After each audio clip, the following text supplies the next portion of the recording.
الله ونعم الوكيل.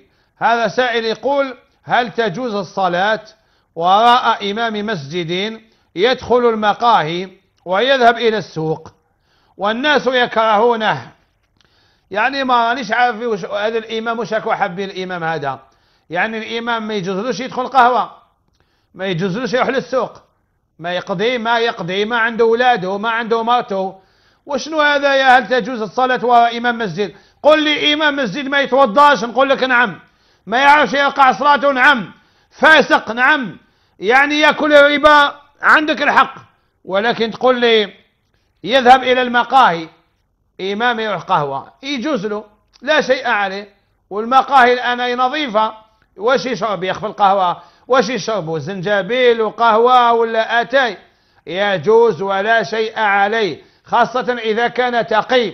والإمام راه كما الناس، قادر إمام يكون أعزب ما عندوش كون يطيب له، قادر عنده زوجة مريضة، قادر يعني حالة. كيف تحكموا على الناس والناس يكرهونه؟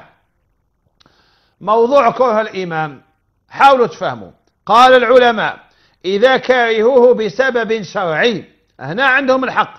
أما إذا كرهوه ماشي بسبب شرعي، كما هكذا دخل قهوة يروح للسوق يجوز له، راح يقضي، راح يشري، يعني يجوز الصلاة وراء ولا شيء عليه. قال علماؤنا: تصح الصلاة وراء من اتصف بذلك.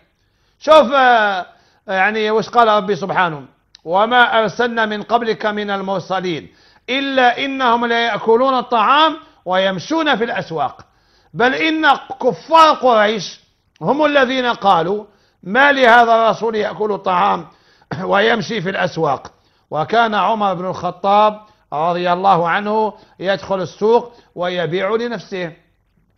إمام المسجد الواجب يحافظ على الطهارة لأنه يصلي بالناس، يحافظ على الصلاة، على مواقيت الصلاة، يكون فقيه، يعرف توقيع الصلاة، يعرف كل ما يتعلق بالصلاة، يحافظ على المسجد تاعو، على نظافة المسجد، على الآذان، على أحكام الآذان. ولكن إذا يجوز يروح للقهوة يدير رياضة، مش عليه.